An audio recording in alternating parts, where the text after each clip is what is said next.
Pemirsa, rumah Ridwan Kamil digeledah KPK pada Senin malam. Penggeledahan terkait dengan kasus dugaan korupsi Bank BJB saat RK menjabat sebagai Gubernur Jawa Barat. Sementara itu, melalui pernyataan tertulis, RK menyatakan dirinya kooperatif dan sepenuhnya mendukung penyelidikan yang dilakukan KPK.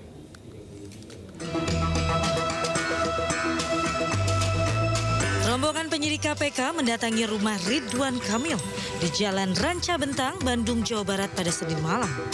Menurut Ketua KPK Setio Budianto, penggeledahan terkait dugaan korupsi markup dana iklan Bank BJB saat Ridwan Kamil masih menjabat sebagai Gubernur Jawa Barat.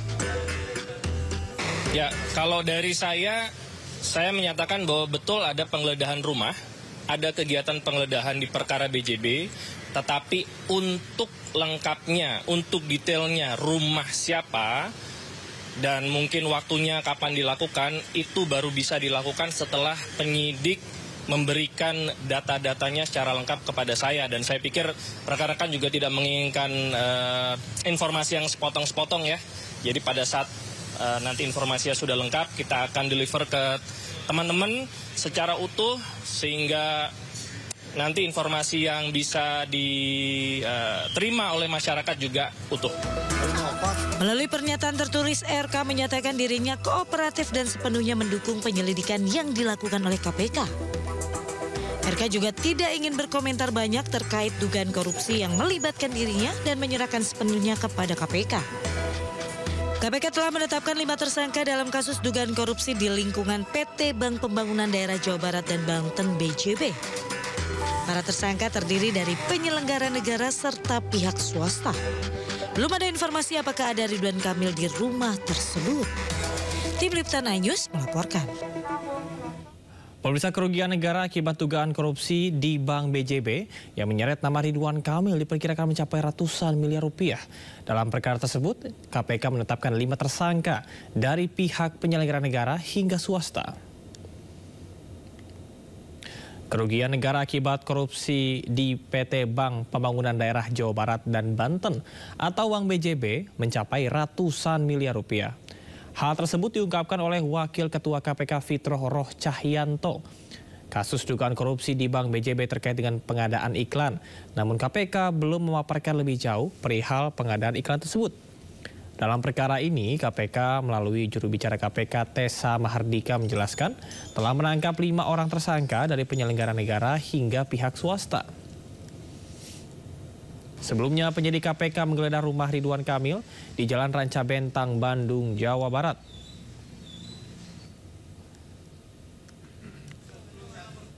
Sementara itu, Gubernur Jawa Barat Deddy Mulyadi enggan berkomentar terkait dengan penggeledahan di kediaman Ridwan Kamil oleh penyidik KPK. Namun ia meminta operasional BJB tetap berjalan. Deddy Mulyadi enggan berkomentar terkait dengan penggeledahan yang dilakukan KPK di rumah Ridwan Kamil. Menurutnya KPK yang lebih berwenang berbicara soal penggeledahan tersebut. Namun terkait dengan perkara korupsi dana iklan BJB, ia meminta operasional Bank BJB tetap berjalan. Pasalnya Direktur Bank BJB sudah mundur sehingga proses hukum tetap berjalan. Saya tidak akan mengomentari itu, bukan ranah saya. Tetapi kalau mengenai BJB-nya karena pemerintah provinsi adalah pemegang saham, maka saya berharap bahwa pelayanan tetap harus berjalan. Kemudian kan orangnya sudah mengundurkan diri. Tentunya ini tidak akan mengganggu proses yang sedang berjalan di BJB. Pak, penetapan 5 tersangka katanya ada ASN juga, Pak, gimana? Iya, tidak bisa berkomentar, kan itu kewenangan KPK. Polisi meringkus seorang pria di Kabupaten Bogor, Jawa Barat yang mengoplos minyak curah menjadi minyak bersubsidi. Dalam sehari tersangka bisa memproduksi 8 ton minyak dan menghasilkan 10.000 bungkus minyak goreng.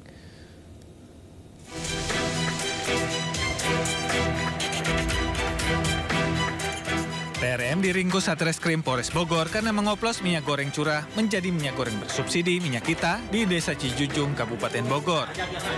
Berat bersih Minyak Kita yang seharusnya 1 liter dikurangi tersangka hanya menjadi 800 ml. Meski baru 1 bulan beroperasi, namun tersangka sudah menghasilkan keuntungan sebesar 600 juta rupiah.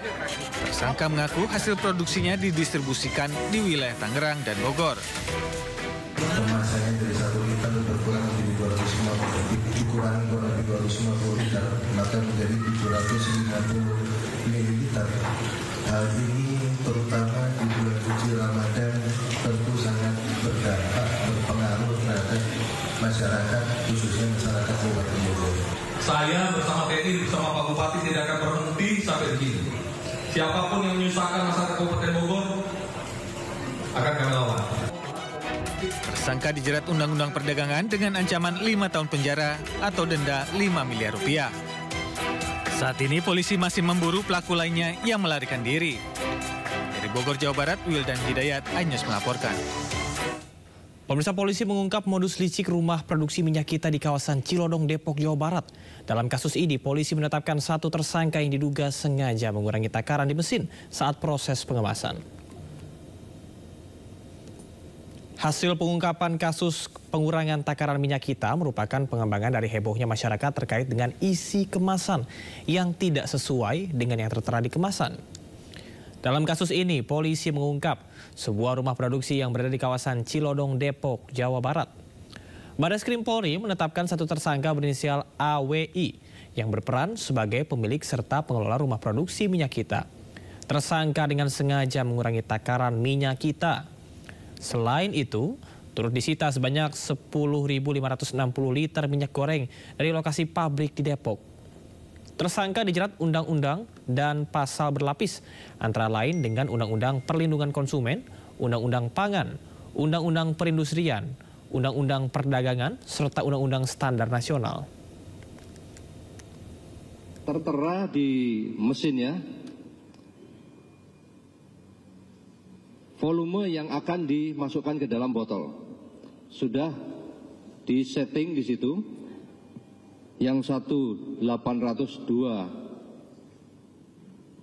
ml, yang satu lagi 760 ml. Jadi dia manual disetting berapa yang akan dimasukkan, keluar sesuai dengan apa yang tertera di mesin tersebut. Kemudian setelah dilakukan pengecekan secara manual dengan menuangkan sampel-sampel minyak kita yang ada di kemasan yang sudah diproduksi, ternyata literasinya atau ukurannya berbeda dengan yang ada tertera di kemasan.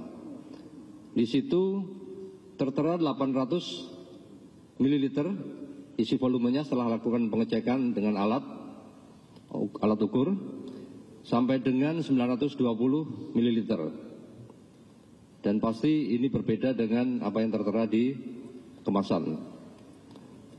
Dalam perkara ini penyidik telah menetapkan 1 orang tersangka, yaitu inisial AWI yang berperan sebagai pemilik maupun merangkap sebagai kepala cabang sekaligus pengelola lokasi tersebut yang berada di TKP Jalan Tol Iskandar nomor 75 RT 01 RW 19 Kelurahan Sukamaju, Kecamatan Cilodong, Kota Depok, Jawa Barat.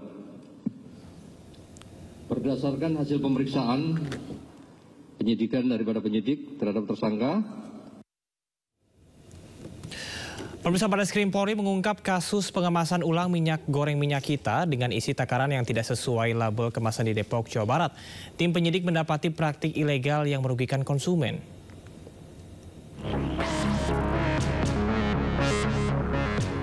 Direktorat Tindak Pidana Ekonomi dan Khusus Bareskrim Polri mengungkap kasus pengemasan ulang minyak goreng minyak kita dengan isi takaran yang tidak sesuai label kemasan.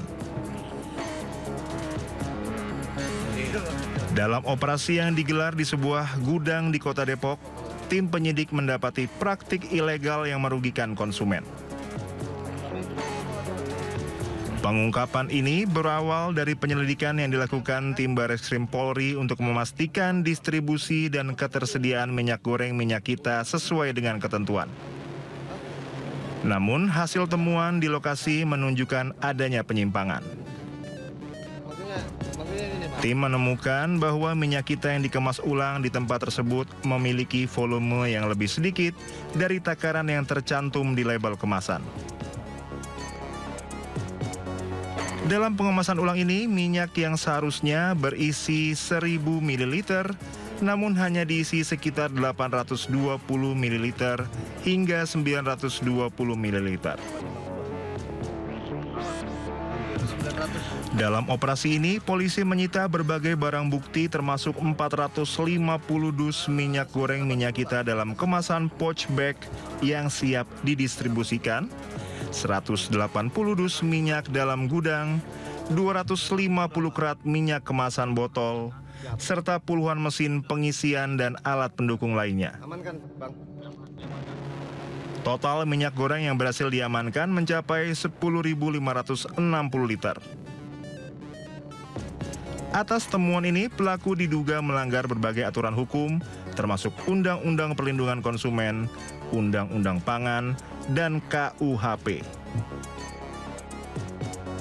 Polisi juga mengimbau masyarakat lebih teliti dalam membeli produk dan memastikan barang yang dibeli sesuai dengan standar yang ditetapkan.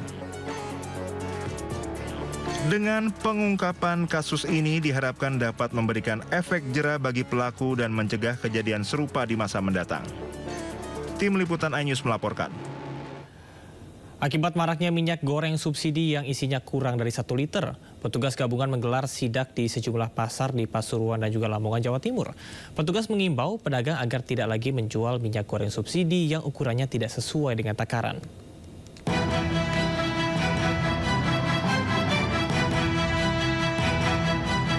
Tim gabungan dari Dinas Perindustrian dan Perdagangan serta Polresta Pasuruan menggelar sidak minyak goreng subsidi di Pasar Kebon Agung Senin pagi. Dari hasil sidak terdapat minyak goreng subsidi kemasan 1 liter hanya berisi 945 ml hingga 970 ml. Sesuai peraturan Menteri Perdagangan, toleransi kekurangan minyak goreng subsidi hanya 1,5 ml per liter. Temuan ini mengindikasikan adanya pelanggaran standar volume kemasan minyak goreng. Disperindak Kota Pasuruan akan melaporkan temuan ini ke Dinas Perindustrian dan Perdagangan Provinsi Jawa Timur serta pemerintah pusat. Beberapa sampling yang kita ambil dari beberapa minyak kita, beberapa produsen, ditemukan bahwa banyak sekali kekurangan volume. Dari 6 produsen yang volumenya itu pas, hanya 2.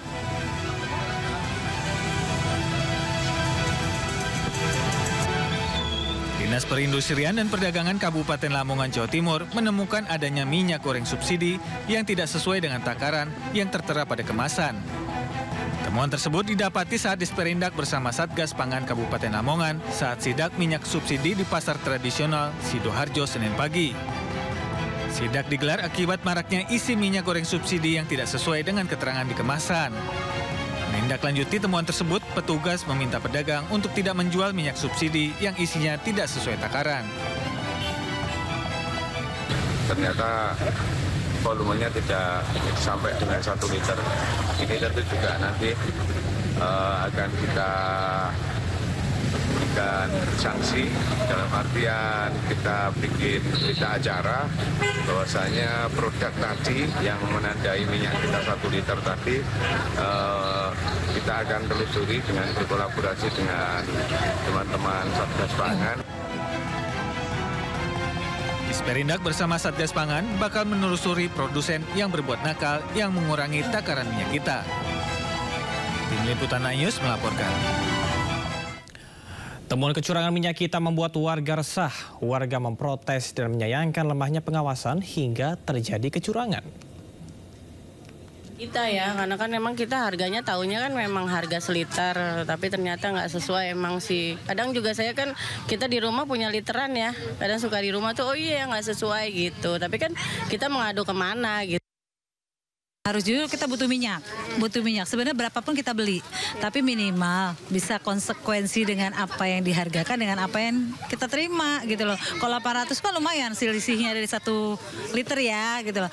Mudah-mudahan kedepannya bisa lebih baik karena kan persaingan sudah banyak nih yang kayaknya jadi kecewa sih satu ya.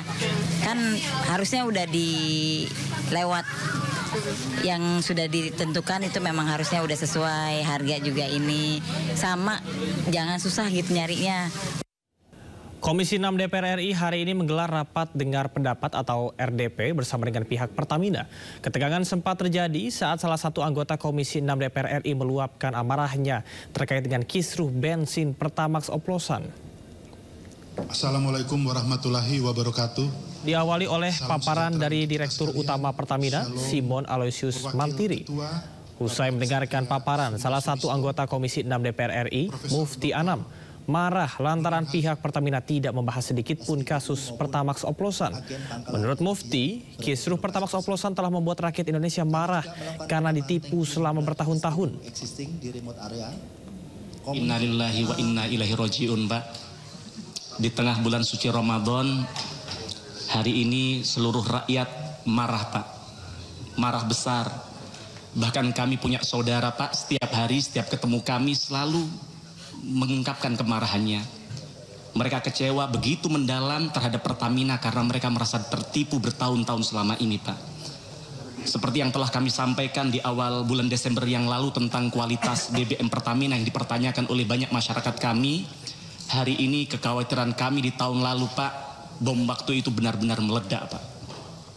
Maka pada kesempatan hari ini, pada RDP kali ini, jujur saja, Pak, kami sedikit kecewa. Kami tunggu-tunggu dari tadi paparan soal terupdate Pertamax oplosan, tapi tidak ada sebait kata pun yang menjelaskan soal itu di kesempatan pagi hari ini.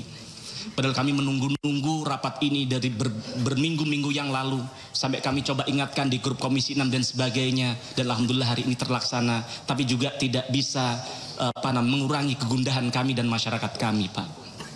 Maka harapan kami korupsi yang sudah ditangani oleh kejaksaan, yaitu Pertamax oplosan yang katanya sudah merugikan negara lebih dari 1.000 triliun rupiah ini, Pak. Dan juga bahkan yang kemarin yang terupdate ditemukan juga adanya kontrak oplosan antara Pertamina dengan pihak swasta yang sudah berjalan sejak tahun 2017. Maka saya berharap ada penjelasan sejelas-jelasnya, Pak, nanti di akhir sesi ini, Pak. Karena jika benar, maka ini adalah orkestrasi kejahatan totalitas yang masif dan terstruktur, Pak. Dari hulu ke hilir yang sudah terjadi bertahun-tahun. Ini di mata kami bukan hanya sekedar korupsi yang merugikan negara, Pak. Tapi ini adalah korupsi yang merugikan, menyakiti dan mengkhianati rakyat kita, Pak. Heboh Pertamax oplosan, saya rasa tidak cukup dengan hanya meminta maaf lalu seolah-olah dosa-dosa Pertamina selesai. Tidak. Lalu bagaimana dengan kerugian konsumen? Apa ada inisiatif dari Pertamina untuk memberikan mengganti kerugian mereka, Pak? Ingat, Pak, mereka beli BBM bukan untuk diminum, Pak, tapi untuk bekerja sehari-hari dari kantor ke rumahnya. Saya maka tidak bayangkan kalau seandainya kemudian oksigen dikelola oleh Pertamina, jangan-jangan dioplos dengan karbon dioksida. Mati sepenuhnya proses penyidikan yang sedang berlangsung di Kejaksaan Agung. Kami sangat mendukung proses penegakan hukum yang dilakukan oleh Kejaksaan Agung. Demikian juga saya terbuka sampaikan apa adanya bahwa pada awal konferensi pers dari Kejaksaan Agung, tentunya kami menghormati proses hukum dan fakta hukum yang ditemukan.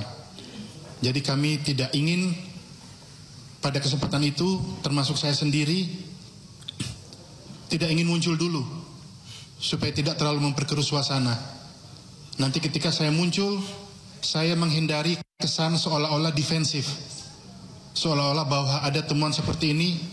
Jadi kami tentunya memberikan waktu kepada Kejaksaan Agung penegak hukum, sambil kami introspeksi diri, evaluasi di internal, dan beberapa hari setelah itu juga saya bersama Pak Wiko dan Pak Ega kami melakukan konferensi pers. Pasca 52 napi tahanan lapas Kutacane, Aceh Tenggara Aceh melarikan diri, kini pintu masuk utama dijaga ketat oleh polisi dibantu oleh Brimob. Diduga kaburnya para tahanan akibat overkapasitas di lapas.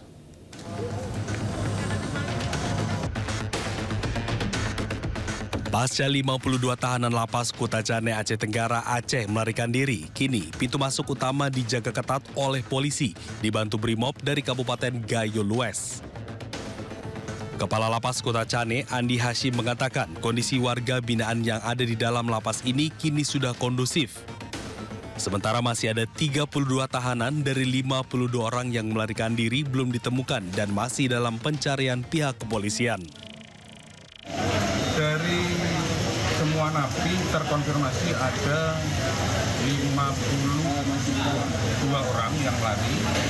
Ada tertangkap di Polres, ada 7, 1 melarikan, 1 ada di rumah salah satu petugas kita. Nah, itu karena mereka sebenarnya tidak lari karena terdorong keluar, akhirnya mereka lari. Terus sisa yang kembali ada berapa? Ada 44 orang yang. Dari 52 orang ini dominannya kasus apa ini, Pak? Dominannya kasus narkoba. Nanti kita pilih-pilih berapa napi, berapa tahanan, masih kita inventarisir. Sementara itu, Bupati Aceh Tenggara M. Salim Fahri meninjau langsung ke lokasi usai mendapat informasi puluhan tahanan kabur. Menurut Salim, kaburnya tahanan dari lembaga permasyarakatan tersebut akibat penghuni lapas saat ini over kapasitas dengan dihuni 362 tahanan. Over kapasitas ini sebenarnya ke 4 hari yang lewat, saya sudah tanda tangani hibah tanah kita untuk merealokasi pembangunan lapas Aceh Tenggara yang over kapasitas. Mungkin ini ada hikmahnya semua, mungkin pemerintah pusat dalam hal ini Dirjen Lapas akan mengambil keputusan nanti dipercepat pembangunan lapas tipe 2B Kabupaten Aceh Tenggara. Bupati Aceh Tenggara berharap para tahanan yang kabur segera kembali, serta apa yang dikeluhkan warga binaan Lapas Kutacane sudah ada solusi lebih lanjut. Dari Kabupaten Aceh Tenggara, Aceh, Medi Arjuna, iNews melaporkan. Sebelumnya puluhan tahanan kabur dari Lapas Kelas 2B Kutacane Aceh Tenggara jelang berbuka puasa. Warga yang sedang membeli takjil panik ketakutan. Tahanan kabur dengan menjebol pintu depan dan atap lapas.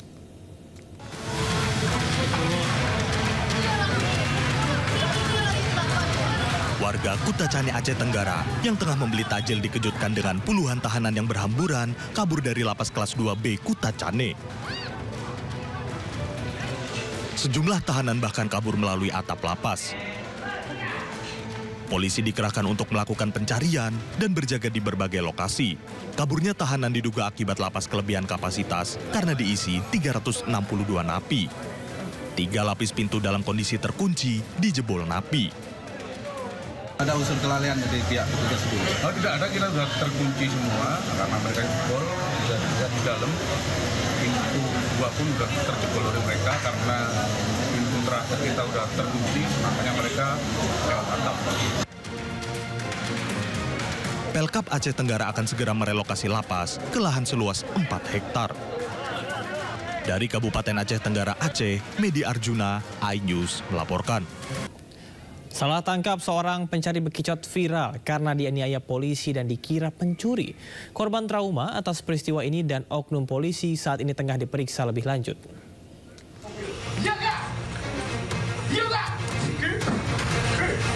Arogansi seorang oknum polisi terekam kamera ponsel warga saat menangkap dan menganiaya yang diduga pencuri. Dengan penuh emosi, oknum menganiaya warga dan menuduh korban sebagai pelaku pencurian. Ketika dibawa ke kantor polisi, bukti yang sebelumnya diakui dimiliki petugas ternyata tak cukup kuat. Akhirnya korban pun dibebaskan. Diketahui profesi korban adalah pencari bekicot di desanya, yaitu di kawasan Grobogan, Jawa Tengah. Atas kejadian ini, korban pun mengalami trauma. Waktu perjalanan itu dipukul siapa ini? Warga ya, atau gimana? Siapa yang mengapit waktu pertama penggerbekan nyampe ke rumah? Nyampe ke rumah tempat gue. Waktu naik motor. Berapa kali dipukul ini? Enggak, Pak. Maksudnya enggak keinget berapa kali. Lebih dari 1 kali yang jelas. Lebih. Ramainya perbincangan warganet atas video penangkapan korban, oknum polisi pun kini tengah diperiksa. Saat ini dari Pamel Polres Grobogan akan melakukan penyelidikan dan akan melakukan pemeriksaan terkait video viral tersebut sesuai dengan aturan yang berlaku. Untuk selanjutnya untuk korban sendiri gimana penangkapnya? Ya nanti kita akan lakukan pendalaman lagi. Korban berharap agar polisi segera menindaklanjuti kasus ini dan membantu memulihkan nama baiknya. Pasalnya, korban tidak mau bekerja karena takut dihakimi massa. Dari Grobogan, Jawa Tengah, Rustaman, Nusantara, iNews melaporkan.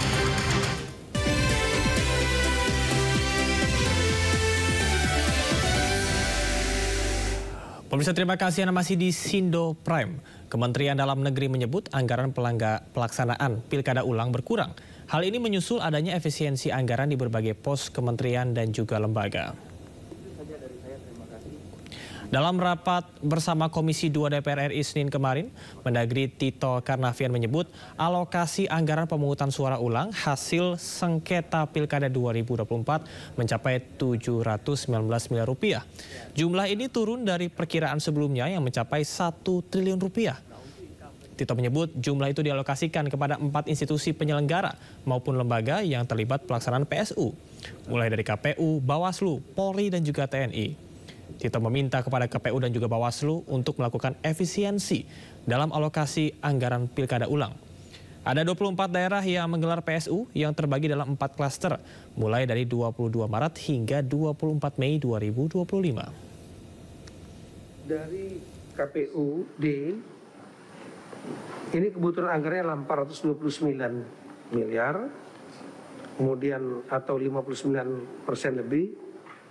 Total Bawaslu dari 24 Pemda hasil putusan MK ini, yang PSU ya, ini Bawaslu-nya 158 miliar, TNI-nya 38 miliar, Polri 91 miliar. Jadi totalnya 719 miliar. Ini kami kira turun dari perkiraan rapat yang lalu, lebih kurang 1 triliun lebih, karena adanya upaya untuk melakukan efisiensi tersebut. Mahkamah Konstitusi memerintahkan pemungutan suara ulang di 24 daerah lainnya, dan berikut daftar daerah yang melakukan pemungutan suara ulang.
Sementara itu KPU menyebut ada 2 daerah yang tidak memiliki anggaran untuk pilkada ulang. Jadi prinsipnya total dari 24 kabupaten kota itu hanya tinggal tersisa 2 kabupaten yang belum tersedia anggarannya oleh pemerintah daerah setempat, yaitu Kabupaten Pasaman dan KPU Kabupaten Boven. Seandainya belum tersedia anggaran tentu akan kami sampaikan kepada pihak dari pemerintah pusat, terutama dari Kementerian Dalam Negeri. Pemirsa, sebanyak 2 dari 24 daerah yang akan menggelar pemungutan suara ulang Pilkada 2024 disebut belum memiliki anggaran. Seperti apa antisipasinya dan bagaimanakah persiapan pemungutan suara ulang secara keseluruhan? Kami akan membahasnya bersama anggota Komisi Pemilihan Umum Idam Holik. Selamat malam Mas Idam. Selamat malam Mas. Baik, Mas Idam, izin saya konfirmasi apakah benar dari 24 daerah ini masih ada 2 daerah lagi yang belum memenuhi ataupun juga kekurangan anggaran untuk melaksanakan PSU? apa yang disampaikan oleh rekan kami pada saat rapat dengar pendapat di Komisi 2 DPR RI itu benar, dan kami perintahkan kepada rekan-rekan kami di daerah agar aktif berkomunikasi dengan pihak pemerintah daerah, termasuk juga KPU Provinsi agar aktif berkomunikasi dengan Pemprovnya masing-masing sehingga nanti akan ditemukan solusi terbaik karena tahapan terus berjalan dan kami yakin pada waktunya anggaran yang dibutuhkan tersebut akan terpenuhi. Saat ini teman-teman kami sedang melakukan komunikasi intens agar anggaran tersebut lekas terpenuhi. Baik, apakah benar bahwasanya pilkada ulang ini akan diambil dari anggaran pendidikan dan juga kesehatan, mengingat masyarakat juga concern terkait dengan hal ini, Mas Idam? Terkait dengan pertanyaan tersebut, tentunya kami tidak punya kapasitas untuk menjawab karena hal tersebut merupakan kewenangan pemerintah, dalam hal ini pemerintah daerah, dan kami yakin pemerintah daerah dalam mengalokasikan uang untuk tujuan pelaksanaan pemungutan suara ulang, tindak lanjut putusan Mahkamah Konstitusi pasti dengan pendekatan kebijakan yang sangat arif dalam artian memperhatikan semua aspek. Baik, karena pelaksanaan PSU itu wajib dilaksanakan dan sebagaimana Undang-Undang Pemilihan mengatur bahwa yang membiayai pembiayaan PSU itu adalah bersumber dari APBD Pemda setempat atau bisa dibantu oleh APBN. Oke, baik, dari 2 kabupaten ini saya izin konfirmasi, Kabupaten Pasaman dan juga Kabupaten Bovendigul, betul? Ya, nah, sebagaimana yang disampaikan di dalam rapat dengar pendapat tersebut itu benar dan saat ini sedang terus dikomunikasikan.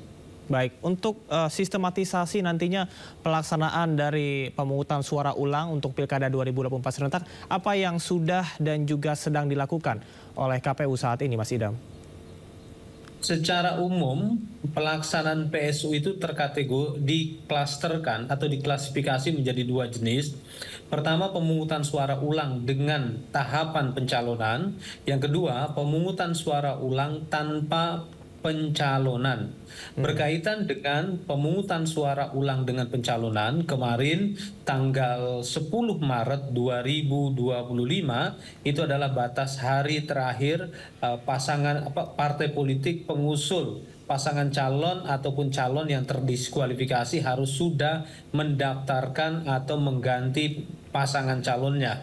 Dari 11 daerah yang melaksanakan PSU atau pemungutan suara ulang dengan tahapan pencalonan, ada 1 kabupaten yang partai politik pengusulnya belum melakukan pendaftaran, yaitu Kabupaten Parigi Motong di Sulawesi Tengah, dan rencananya masa pendaftarannya akan diperpanjang. Selebihnya di 10 daerah, 9 kabupaten kota dan 1 provinsi, pasangan calonnya ataupun calonnya sudah didaftarkan ke KPU-nya masing-masing. Baik, artinya ada 1 daerah yang diperpanjang untuk pendaftaran ya Mas ya. Mas Idam, seperti yang Anda sampaikan tadi, karena KPU tidak memiliki wewenang untuk berbicara soal anggaran pendidikan dan juga kesehatan, kita akan simak informasi usulan dari anggota DPR untuk mengambil anggaran pemilu dari pos kesehatan atau pendidikan berikut ini. Ini barangkali saran saja Pak Menteri, artinya untuk meringankan beban pikiran Bapak mencari dana, memutuskan bagaimana memecahkan dana ini. Barangkali ada jalan lain Pak Menteri yang mungkin bisa ditempuh, yaitu memberikan kewenangan Pak, diskresi kepada daerah untuk menggunakan dana-dana wajib itu Pak. Misalnya untuk anggaran pendidikan yang 20%, anggaran untuk kesehatan yang 10%. Kalau daerah dibikin diskresi Pak untuk bisa mencubit sedikit menggunakan untuk KPU, barangkali bisa ringan. Saya kira namanya untuk kepentingan daerah kok Pak, ya saya kira tidak ada masalah. Apa bedanya dengan Impres 1 2025, ada efisiensi anggaran yang luar biasa, saya kira ini perlu dipertimbangkan. Sepanjang kalau memang bisa diatasi dengan kebijakan Pak Menteri yang terakhir ini, saya kira tidak ada masalah Pak. Itu hanya saran saja. Baik, kita akan kembali lanjutkan dialog bersama dengan Mas Idam Holik. Mas Idam, melihat dari apa yang tadi disampaikan oleh DPR, kemudian juga ada usulan untuk menggunakan anggaran pendidikan serta kesehatan. Serta dari KPU dan juga Bawaslu ini diimbau oleh Mendagri Tito Karnavian untuk bisa mengefisiensikan anggaran. Apakah 700 miliar tersebut sudah cukup efisien atau masih bisa diefisienkan kembali? Pendapat anggota DPR RI Komisi 2 tersebut itu sebenarnya disampaikan di dalam rapat dengar pendapat yang dilaksanakan pada hari Senin kemarin, ya, dan hal tersebut sebenarnya sudah direspon oleh pihak Kementerian Dalam Negeri. Selanjutnya berkaitan dengan efisiensi anggaran pelaksanaan PSU, perlu kami sampaikan kembali bahwa untuk 26 daerah yang melaksanakan putusan Mahkamah Konstitusi itu totalnya membutuhkan dana 392 miliar 333 juta 63.805. Jadi kebutuhan kami lebih dari 392 miliar. Berkenaan dengan tadi yang telah ditampilkan dalam tayangan lebih dari 700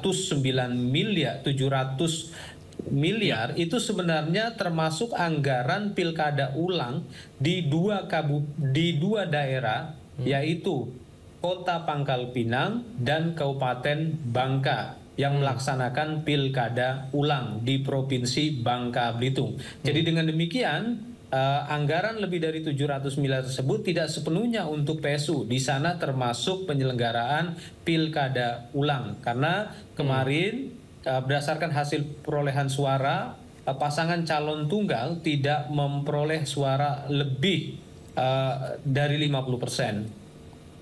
Seperti itu. Baik, Mas Idam, beberapa daerah kan juga diimbau untuk memanfaatkan dana NPHD Pilkada 2024 untuk bisa mendanai PSU. Sejauh ini bagaimana situasi dan kondisi di berbagai daerah secara umum untuk dana sisa tersebut? Sebagaimana yang tadi telah ditayangkan, secara umum rekan-rekan kami di daerah itu telah melaksanakan NPHD untuk kepentingan pelaksanaan pemungutan suara ulang tindak lanjut putusan Mahkamah Konstitusi. Tinggal 2 daerah lagi, yaitu Kabupaten Pasaman dan Kabupaten Bopendigul di Papua Selatan. Jadi secara umum ini tidak ada gangguan yang cukup berarti, dan saya yakin di 2 daerah tersebut dalam waktu dekat juga akan terselesaikan. Karena pemerintah pusat juga sangat serius menyelesaikan permasalahan ini, dan saya kebetulan pernah dalam waktu dekat minggu yang lalu itu ke Papua Selatan. Kami bertemu dengan Pak Gubernur Papua Selatan. Beliau menyampaikan akan segera menyelesaikan persoalan kebutuhan pendanaan ini. Begitu juga informasi yang kami peroleh dari Sumatera Barat berkenaan dengan Kabupaten Pasaman, insya Allah juga nanti akan ada solusinya. Baik, optimisme dari KPU sangat kita apresiasi, dan mudah-mudahan harapan kita bersama bahwasanya 2 daerah tersisa tersebut ini bisa segera memenuhi dan juga bisa menjalankan hasil ataupun juga PSU secara menyeluruh. Terima kasih Mas Idam Holik atas waktu dan juga informasinya pada malam hari ini di Sendo Prime. Selamat beristirahat. Selamat malam. Dosen Hukum Tata Negara Edward Thomas Lamuri Hajon menggugat Undang-Undang Partai Politik serta Undang-Undang MPR, DPR, DPD, dan DPRD ke Mahkamah Konstitusi. Ia meminta masa jabatan Ketua Umum Parpol dibatasi. Edward mempersoalkan pasal 23 ayat 1 Undang-Undang Parpol yang memuat pergantian kepengurusan partai politik, termasuk Ketua Umum, dilakukan sesuai dengan ADART. Ia meminta adanya pengubah soal masa jabatan ketum parpol. Edward menyatakan ketiadaan batasan masa jabatan pimpinan partai politik menyebabkan kekuasaan yang terpusat pada orang atau figur tertentu dan terciptanya otoritarianisme serta dinasti dalam tubuh parpol. Sementara terkait dengan Undang-Undang MD3, Edward ingin menguji secara spesifik pasal 239 ayat 2 huruf D soal diberhentikan anggota DPR antar waktu dan diusulkan oleh partai politiknya sesuai dengan ketentuan peraturan perundang-undangan.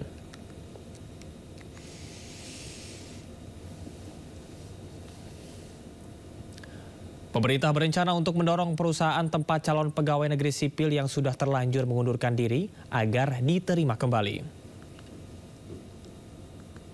BKN berkoordinasi dengan Menpan RB dan juga sejumlah instansi terkait dengan PNS yang sudah terlanjur menganggur.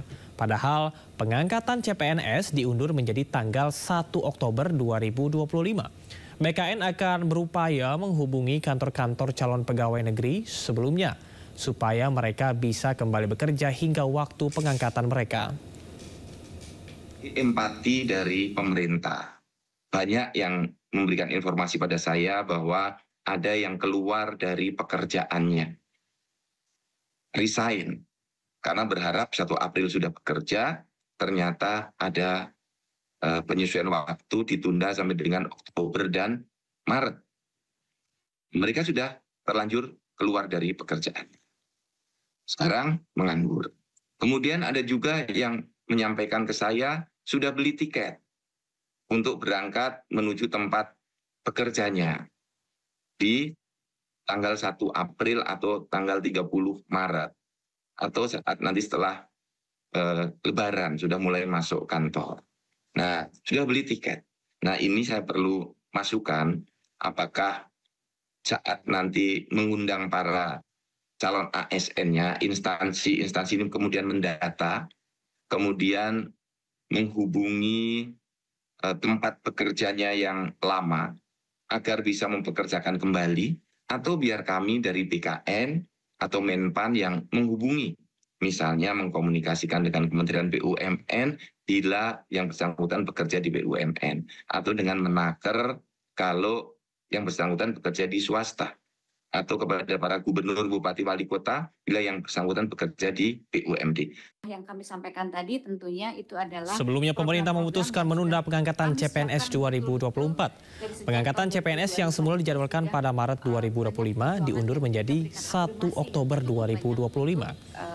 Menteri Pendayagunaan Aparatur Negara dan Reformasi Demokrasi Rini Widiantini juga mengundur penugasan pegawai pemerintah dengan perjanjian kerja yang sebelumnya direncanakan Februari dan Juli 2025 menjadi 1 Maret 2026. Program-program yang sudah dengan mempertimbangkan kebutuhan penataan dan penempatan ASN untuk mendukung berbagai program prioritas pembangunan dan menjawab secara tuntas berbagai tantangan yang muncul dalam proses pengadaan CASN, penataan ASN nasional secara menyeluruh dan adanya usulan penundaan seleksi dari beberapa daerah, pemerintah mengusulkan untuk dilakukan penyesuaian jadwal pengangkatan CASN sebagai pegawai ASN dengan perkiraan pengangkatan pada akhir 2025 atau di awal 2026. Memastikan bagi pelamar yang telah mengikuti dan dinyatakan lulus selesai CASN tetap diangkat sebagai pegawai ASN.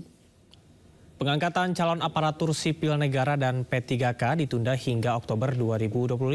Apakah alasan utama dari penundaan ini? Sudah bergabung bersama kami anggota Komisi 2 DPR RI, Ahmad Irawan. Selamat malam, Mas Ahmad Irawan. Selamat malam, Mas. Baik, Mas, ini Komisi 2 tentu sudah mendapatkan informasi dari pemerintah. Apa alasannya ditunda hingga kuartal keempat di tahun ini? Apakah karena pemotongan anggaran atau efisiensi? Sebenarnya tidak ada kaitannya dengan pemotongan anggaran atau dengan efisiensi. Tapi apa yang kami sepakati sebenarnya adalah bagian dari upaya transformasi manajemen aparatur sipil negara yang kalau kita lihat hasil kesimpulan rapat antara Komisi 2 dan Kementerian Pendayagunaan Aparatur Negara dan juga dihadiri oleh Badan Kepegawaian Negara, salah satu poin dari transformasi tersebut adalah terkait dengan rekrutmen aparatur sipil negara. Nah, kalau kita kemudian bicara aparatur sipil negara, maka kita kan mengenal dua aparatur sipil negara. Satu adalah pegawai negeri sipil, yang kedua adalah P3K. Jadi ada dua. Nah, terkait dengan pegawai negeri sipil itu sendiri, terkait dengan rekrutmen, waktu rekrutmennya diambil satu kesimpulan bahwa pelaksanaan rekrutmennya tersebut dilaksanakan maksimum penyelesaiannya adalah pada Oktober tahun 2025 Sedangkan untuk P3K yang kami ambil kesimpulannya adalah pada bulan Maret tahun 2026. Jadi ada dua hal yang berbeda. Nah, kenapa kemudian diambil waktu pada bulan Oktober 2025 dan Maret 2026 untuk P3K? Karena memang ada suatu kebutuhan seperti tadi yang dijelaskan oleh Ibu Menteri Pendayagunaan Aparatur Negara bahwa misalnya ada Pemda yang mengajukan penundaan terkait dengan rekrutmen aparatur sipil negara tersebut. Kemudian yang kedua, ini juga kaitannya dengan manajemen talenta dari aparatur sipil negara dan lain-lain yang juga kita dengarkan tadi itu sebelum kegiatan ini. Iya, Mas Irawan, apabila kalimat Anda tadi menyebutkan bahwasanya paling lambat ini pada Oktober 2025 dan juga Maret 2026, artinya ini bisa lebih cepat dari waktu tersebut ya, Mas? Nah, itulah yang ramai di publik ya, ramai di publik. Apakah kemudian waktu pengangkatan tersebut dilaksanakan secara gradual atau bertahap, atau kemudian dilakukan secara serentak di bulan 2 bulan tadi itu, satu di bulan Oktober 2025 untuk pegawai negeri sipil dan di bulan Maret 2026 untuk P3K. Nah, itu saya sendiri berpendapat bahwa memang penting untuk dilakukan rekrutmen secara serentak tersebut gitu loh. Jadi karena ada banyak hal teknis yang kemudian harus diselesaikan oleh Kemenpan RB gitu, Kemenpan RB dan BKN gitu. Mas Irawan, berkaitan dengan tadi yang Anda sampaikan, apakah itu juga termasuk penyelarasan data formasi dan juga penempatan yang menjadi alasan mengapa ditundanya dari pengangkatan PNS atau ASN ini? Iya, itu memang yang menjadi alasan pokok yang juga kami dengarkan dari Kementerian Kemenpan RB, sehingga kami mengambil kesimpulan berdasarkan pemahaman kami terhadap alasan dan kebutuhan yang disampaikan oleh Kemenpan RB dan juga terkait dengan Undang-Undang Aparatur Sipil Negara dan yang di dalamnya mengamanatkan transformasi manajemen ASN, dan kemudian kita harus membuat satu grand design yang menyesuaikan dengan rencana pembangunan jangka menengah kita. Sehingga memang sangat cukup beralasan apa yang kemudian disampaikan oleh Kemenpan RB dan BKN, sehingga kami mengambil kesimpulan dan menyepakati hal tersebut. Jadi sebenarnya lebih kepada dua hal tadi, gitu, penataan dan penyesuaian, meskipun juga sebagian besar atau publik juga ada yang melihat itu sebagai suatu bentuk penundaan, tetapi bagi saya pribadi melihatnya bahwa ini adalah memang bagian dari penyelarasan, penyesuaian dan penataan tadi agar kita bisa membuat satu sistem manajemen ASN yang komprehensif, yang sesuai dengan kebutuhan publik gitu. Iya, Mas Irawan, berkaitan dengan sistem perekrutan kemudian juga manajemen ASN, seberapa rumit sehingga hal ini bisa terjadi menurut Anda? Ini sebenarnya bukan hanya sebatas kerumitan juga, tapi Kemenpan juga harus menangani sumber daya manusia yang begitu banyak. Karena ya ini sebenarnya persoalan yang harus diselesaikan kaitannya dengan proses rekrutmen, terus tuntutan untuk penyelesaian tenaga honorer 10 tahun terakhir, dan juga ya tadi kaitannya dengan ASN di daerah, ini juga tidak terlepas dari kemampuan fiskal daerah gitu.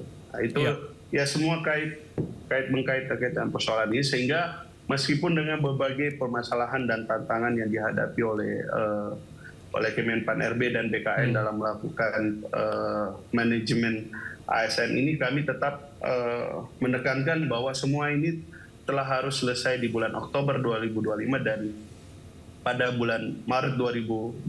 Meskipun sebenarnya Undang-Undang Aparatur Sipil Negara kita telah mengamanatkan bahwa semuanya telah harus selesai pada Desember 2024. Sebenarnya kita sudah mundur dari dari tenggang waktu yang telah ditetapkan dalam Undang-Undang Aparatur Sipil Negara. Oke, Mas Irawan, berbicara secara kuantitatif, ini kan ada hampir 249.000 calon ASN dan juga 1 juta lebih sedikit ya yang harus diangkat gitu. Sementara Pemda-Pemda ini belum siap untuk menerima karyawan. Apakah formasinya tuh tidak bisa atau ada ketimpangan daya serap sehingga formasinya dibuat sebanyak ini dan juga tidak bisa menampung ataupun Pemda-Pemda belum siap untuk menerima karyawan baru?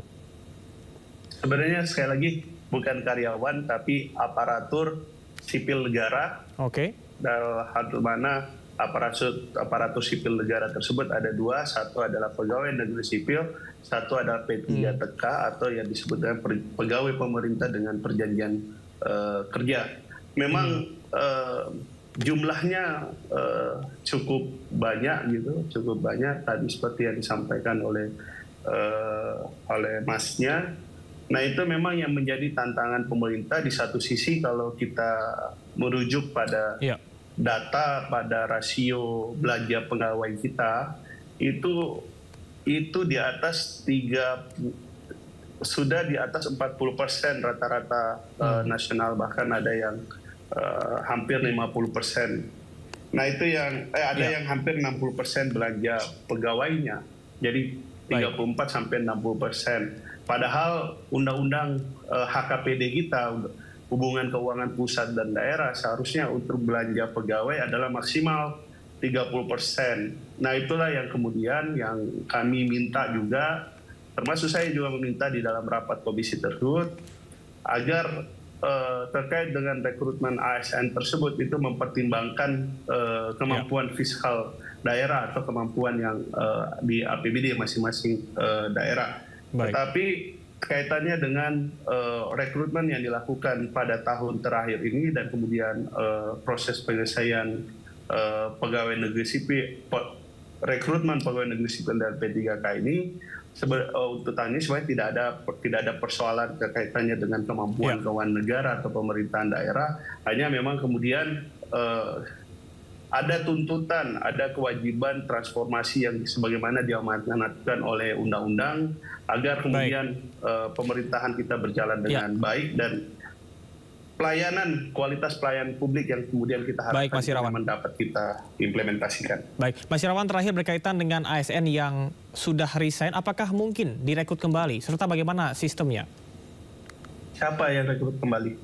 Berkaitan dengan tadi ASN yang sudah resign dari perusahaan, apakah mungkin untuk direkrut kembali? Sebagaimana yang sudah disampaikan oleh Kepala BKN. Saya kira itu kembali kepada ASN, pemberi kerja dan BKN dan Kemenpan RB. Bagi kami adalah yang paling prinsip, yang pertama bahwa penyelesaian terkait dengan rekrutmen pegawai negeri sipil dan P3K itu selesai di bulan Oktober dan Maret 2026, itu yang pertama. Yang kedua, bagi ASN yang telah dinyatakan lulus tetap mendapatkan jaminan terkait dengan kelulusannya. Yang ketiga adalah hak-hak administratifnya tetap mendapatkan jaminan dan diberikan oleh pemerintah dan negara. Itu yang paling prinsip.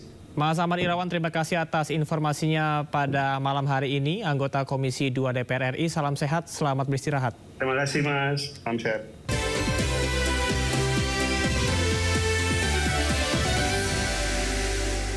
PSSI akhirnya resmi memperkenalkan Jordi Cruyff sebagai penasihat teknis PSSI. Jordi kedepannya akan bekerja sama dengan Kepala Pelatih Timnas Patrick Kluivert. Menjabat sebagai penasihat teknis, ex-pemain Barcelona tersebut berperan dalam memastikan kualitas dan konsistensi pelatih di berbagai kelompok usia Timnas. Putra mantan pemain legendaris Timnas Belanda Johan Cruyff ini juga siap berkolaborasi dengan Kepala Pelatih Patrick Kluivert untuk mengoptimalisasi strategi prestasi Timnas. Jordi kedepannya juga akan menunjuk Direktur Teknik. PSSI menunjuk Jordi sebagai penasihat teknis lantaran dirinya dinilai berpengalaman sebagai pelatih dan di dunia manajemen olahraga. Terakhir, Jordi menjabat sebagai Direktur Olahraga Barcelona. I think it's important to differentiate roles, as you said. I think the day-to-day is obviously the head coach, Patrick Kluivert here, together with the staff. And that's the day-to-day thing, but there's also very important in football is the strategy. The short-term, middle-term, long-term strategy to grow, to get the maximum out of a very big population that you have here, and to try to really grow, to try to find those talents already at a very young age, because then you have a much better national team in the future. Sementara itu kemarin, 3 calon pemain baru Timnas Indonesia, Emil Audero, Dan James dan juga Joy Pelupesi telah disumpah menjadi warga negara Indonesia. Ketiga pemain siap memperkuat skuad Garuda menuju Piala Dunia.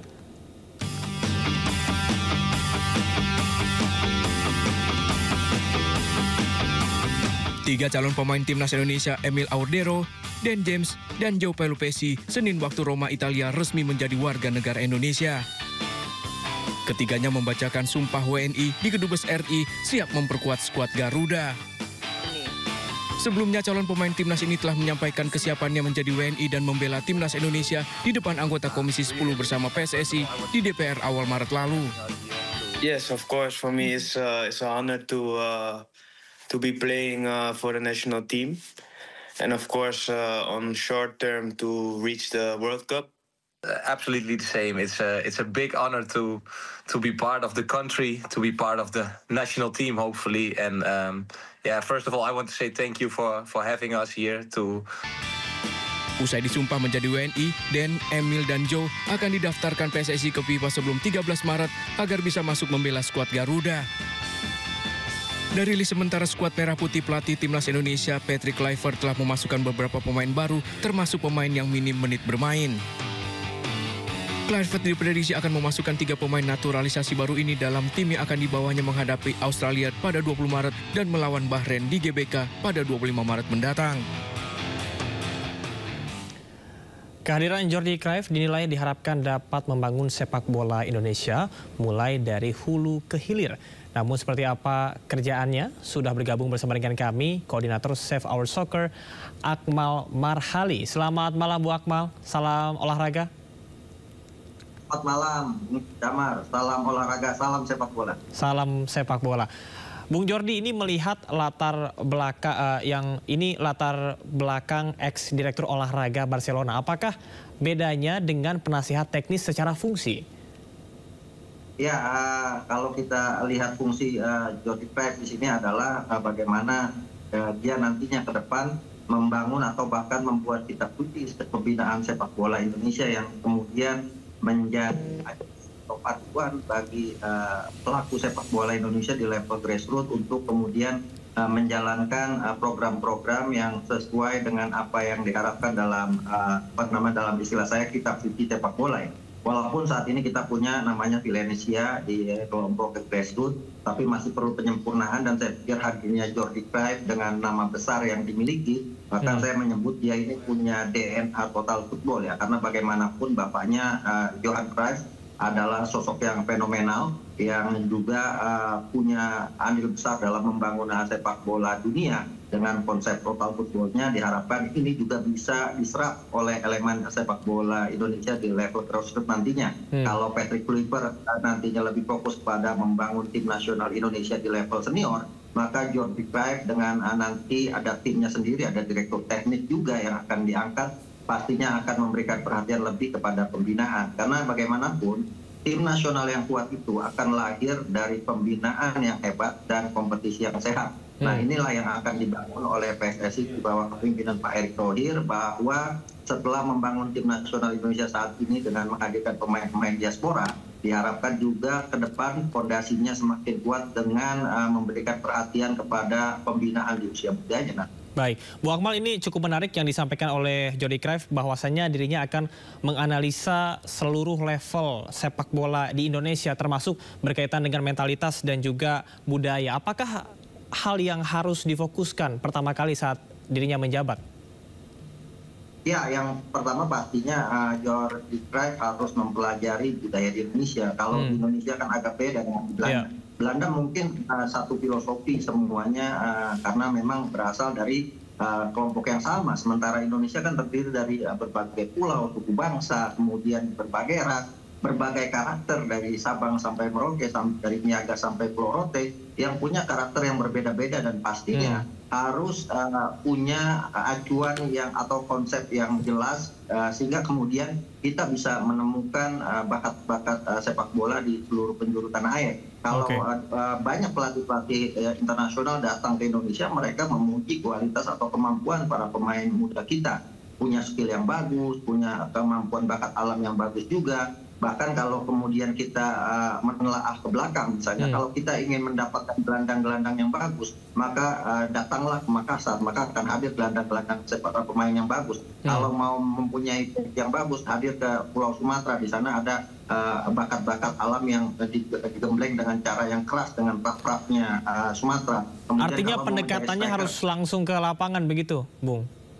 Betul, artinya Jordi Cruyff nantinya harus sering turun ke lapangan untuk melihat langsung bagaimana bakat-bakat sepak bola kita. Kalau pemain-pemain yang dibekali bakat alam dengan ras Melanesia misalnya, ada Maluku, ada Papua yang punya kemampuan individu sangat bagus, bakat alam yang sangat bagus. Nah ini kemudian pastinya nanti Jordi Cruyff akan keliling ke sejumlah daerah Indonesia untuk melihat potensi-potensi masing-masing. Sehingga kemudian nanti juklaknya menjadi sangat jelas dan kitab suci sepak bola kita juga menjadi sangat jelas. Jadi dari mulai usia muda, konsep bermain sepak bola kita sudah dibangun dengan satu buku yang sama dari Sabang sampai Merauke, dan ini yang paling penting karena kita punya potensi besar, tapi selama ini pembinaan masing-masing berjalan setiap daerah sendiri-sendiri, tidak dalam satu konsep yang sama dengan filosofi yang sama. Kalau kita contoh misalnya bagaimana Spanyol dengan tiki-takanya, bagaimana Belanda dengan total footballnya, bagaimana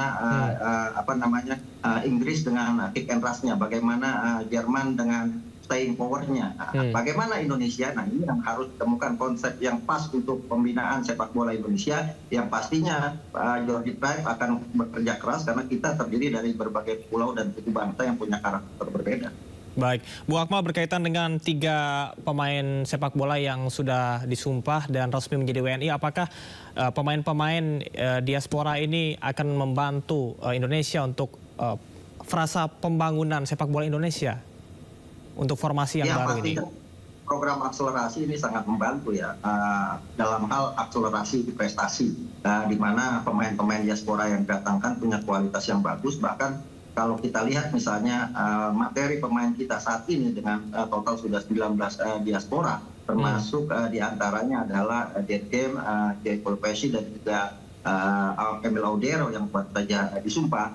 Kita punya potensi yang sangat besar, bahkan market value tim nasional kita saat ini 639 miliar rupiah, itu berada di peringkat ke-6 di Asia ya. Nomor 1 adalah Jepang, kemudian Korea, Australia dan Uzbekistan. Artinya kita punya market value yang sangat bagus dengan potensi yang sangat bagus, dan ada peluang buat Indonesia untuk lolos ke Piala Dunia pertama kalinya. Dan inilah yang kesempatan opportunity yang ingin diambil oleh PSSI dengan menghadirkan pemain diaspora. Diharapkan nantinya ke depan dengan hadirnya pemain diaspora, iklim sepak bola kita menjadi lebih bagus tentunya, dan mereka yang dihadirkan ke Indonesia sebagai pemain tim nasional bisa menjadi trendsetter bagi generasi muda kita untuk mencontoh mereka dalam hal prestasi. Baik, Bung Akmal, berkaitan dengan pemain naturalisasi diaspora tentunya masih mengundang pro dan kontra. Melihat dari background ketiga pemain baru ini, apa sebetulnya yang menjadi jaminan bahwasanya mereka akan bermain secara luar biasa dan juga meloloskan Indonesia di tingkat internasional? Ya, pastinya harapan dan ekspektasi sangat besar buat Indonesia, dan ini akan menjadi tantangan berat buat Patrick Kluivert. Apa yang sudah dibangun oleh Sintayong misalnya harus diteruskan oleh Patrick Kluivert dengan prestasi yang semakin meningkat, progresnya bukan kemudian menurun. Maka itu kemudian dengan hadirnya 3 pemain ini diharapkan puzzle yang belum sempurna dari tim nasional kita saat ini yang sudah sedang berjuang di babak 3 kualifikasi Piala Dunia bisa disempurnakan. Misalnya kalau sebelum-sebelumnya kan banyak pemain-pemain yang diaspora kita yang secara jam terbang misalnya masih minim dan usianya masih muda. Sebagai contoh misalnya Nathan Choaon, Rafael Strijk yang banyak di klubnya juga tidak banyak menit bermain. Tapi kalau kemudian yang hadir belakangan ini adalah pemain-pemain yang punya jam terbang cukup bagus ya. Ada Dan James, kemudian Audero Mulyadi, ada Jay Polpesi yang secara permainan mereka dimatangkan oleh sebuah kompetisi yang sangat bagus, baik Belanda, Italia maupun di Norwegia. Artinya kita harapkan dengan hadirnya mereka, satu, mentalitas kita menjadi lebih kuat, yang kedua tentunya ya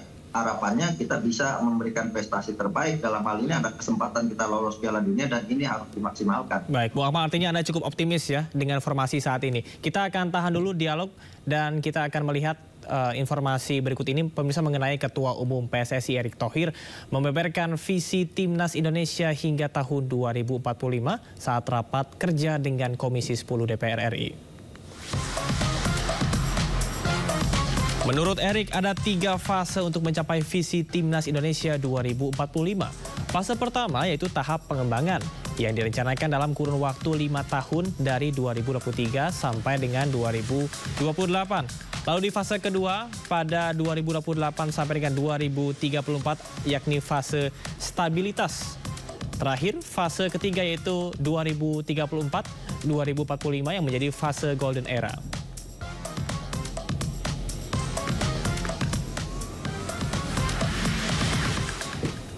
Terdapat 3 fase, pengembangan, stabilitas, dan juga fase golden era. Kita akan tanyakan ke Bung Akmal. Bung Akmal, bagaimana Anda melihat ini terbagi ke dalam 3 fase oleh Erick Thohir? Apakah 5 tahun ini cukup atau justru sebetulnya masih bisa dipersingkat lagi untuk fase pengembangan misalnya? Iya, kalau saya lihat ini adalah program percepatan. Bagaimana kita punya invest percepatan pembangunan sepak bola nasional. Dan kalau kita lihat sampai 2045 kita capai golden era. Sebenarnya ini sangat cepat sekali kalau dibandingkan misalnya dengan Jepang. Jepang punya namanya 1000 Vision, visi 1000 tahun. Itu yang kemudian menjadi kitab-kitab mereka dalam membangun sepak bola. Sementara kalau kita sebenarnya waktunya sangat singkat sekali dan ini bagian dari saya optimalisasi dari potensi yang ada. Yang pertama tahap pengembangan yang tadi bagaimana akselerasinya dilakukan dengan menghadirkan pemain-pemain diaspora. Kemudian langkah kedua pengembangan adalah membangun pembinaan usia muda dengan hadirnya Jordi Cruyff yang diharapkan bisa memimpin untuk mengembangkan pembinaan usia muda kita yang punya potensi sangat besar. Kemudian fase stabilitas 10 tahun kemudian saya pikir ini yang perlu dikembangkan. Kalau sekarang peringkat kita ada di peringkat 127 dunia atau 130 dunia. Ya, ke depan diharapkan 2 tahun ke depan kita sudah masuk 100 besar dunia dan potensi itu sangat ada. Dan stabilitas ini adalah yang paling penting.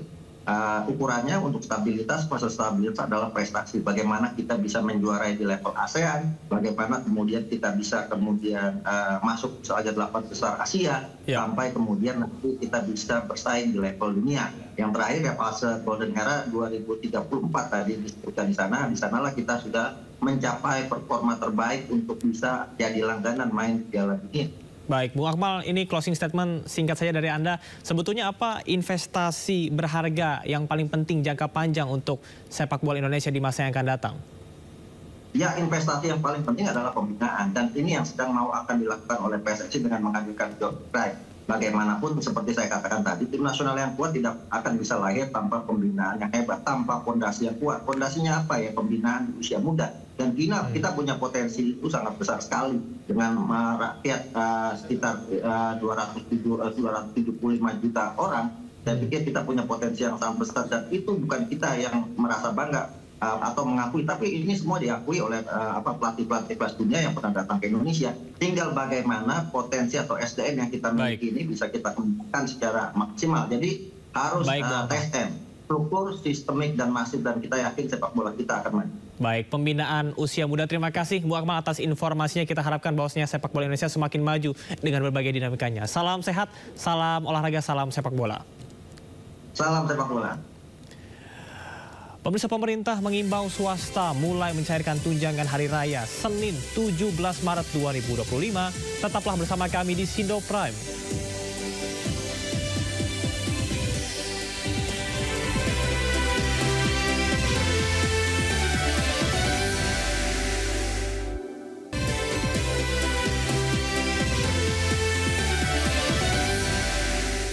Terima kasih Anda masih di Sindo Prime. Menko Polkam bersama dengan Kapolri dan Panglima TNI menggelar rapat koordinasi lintas sektoral untuk kesiapan pengamanan Idul Fitri 1446 Hijriah. Rapat koordinasi lintas kementerian lembaga digelar Senin siang. Rapat dipimpin Menteri Koordinator Bidang Politik dan Keamanan Budi Gunawan dan juga dihadiri Kapolri Jenderal Listio Sigit Prabowo, Panglima TNI Jenderal Agus Subianto beserta jajaran kementerian dan instansi terkait lainnya. Rapat membahas kesiapan keseluruhan kementerian lembaga untuk pengamanan, kesiapan transportasi dan sarana prasarana perhubungan serta tanggap bencana selama pelaksanaan mudik Hari Raya Lebaran. Dalam rapat tadi dibahas tentang kesiapan daripada seluruh kementerian lembaga terhadap beberapa aspek. Yang pertama aspek pengamanan yang meliputi penggelaran personel Polri dan TNI sebanyak 164.298 personel gabungan yang terdiri dari Polri sebesar atau sebanyak 93.358, kemudian dari TNI 66.714 dan kekuatan lainnya dari kementerian lembaga. Pemirsa, dalam 11 hari di bulan Ramadan, pemerintah mengeluarkan berbagai kebijakan membantu masyarakat, termasuk kebijakan pemberian tunjangan hari raya atau THR dan gaji ke-13 bagi ASN dan swasta. THR wajib dibayarkan paling lambat 7 hari sebelum hari raya keagamaan. THR harus dibayar penuh, tidak boleh dicicil, dan saya minta sekali lagi agar perusahaan memberikan perhatian terhadap ketentuan ini. Kepada seluruh perusahaan layanan angkutan berbasis aplikasi untuk memberikan bonus hari raya kepada pengemudi dan kurir online dalam bentuk uang tunai dengan besaran sebagai berikut. A. Bagi pengemudi dan kurir online yang produktif dan berkinerja baik, bonus hari raya keagamaan diberikan secara proporsional sesuai kinerja dalam bentuk uang tunai dengan perhitungan sebesar 20% dari rata-rata pendapatan bersih bulanan selama 12 bulan terakhir. Bagi pengemudi dan kurir online di luar kategori seperti yang dimaksudkan pada huruf A di atas, diberikan bonus hari raya keagamaan sesuai kemampuan perusahaan aplikasi.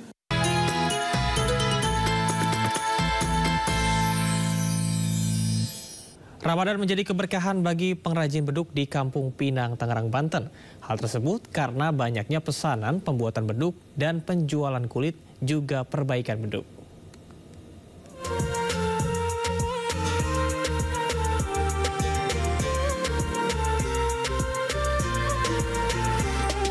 Bulan suci Ramadan selalu membawa berkah, termasuk bagi pengrajin beduk di Kampung Pinang, Kota Tangerang, Banten. Salah satunya Syukur yang telah menggeluti pekerjaannya sejak 4 tahun lalu. Bahan yang digunakan yakni drum yang dibalut dengan kulit kambing. Selain membuat beduk, ia juga menjual berbagai kulit kambing dan menerima jasa perbaikan beduk. Berawal dari keprihatinan terhadap tradisi beduk yang terus tergusur oleh kemajuan teknologi, Syukur yang awalnya hanya mempekerjakan 1 orang, kini mampu mempekerjakan 3 karyawan sekaligus. Setiap bulan, mereka bisa memproduksi 5 hingga 8 beduk ukuran sedang. Untuk menghasilkan suara beduk yang merdu, dibutuhkan pemilihan kulit yang tepat.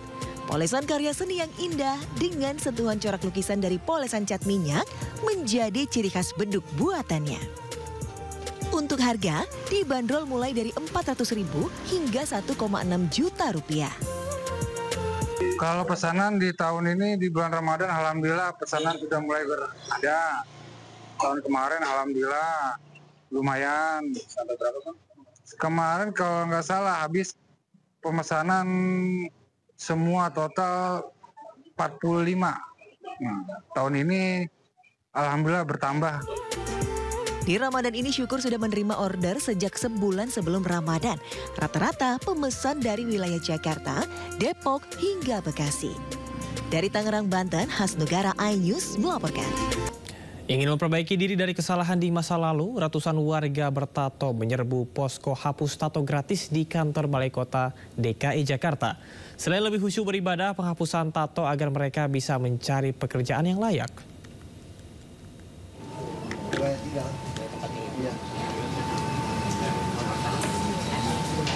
Keinginan kembali menata keimanan dengan menyempurnakan ibadah jadi alasan masyarakat pemilik tato datangi posko hapus tato gratis di kantor Balai Kota DKI, Jalan Medan Merdeka, Gambir, Jakarta Pusat. Banyaknya warga bertato ingin menghapus tato membuat posko yang digelar Basnas Basis DKI ramai diserbu ratusan peserta. Sebelumnya, para peserta harus jalani pemeriksaan kesehatan untuk memastikan tidak memiliki penyakit menular. Hanya dengan 30 menit, tinta pada tubuh pun terhapus dengan metode laser.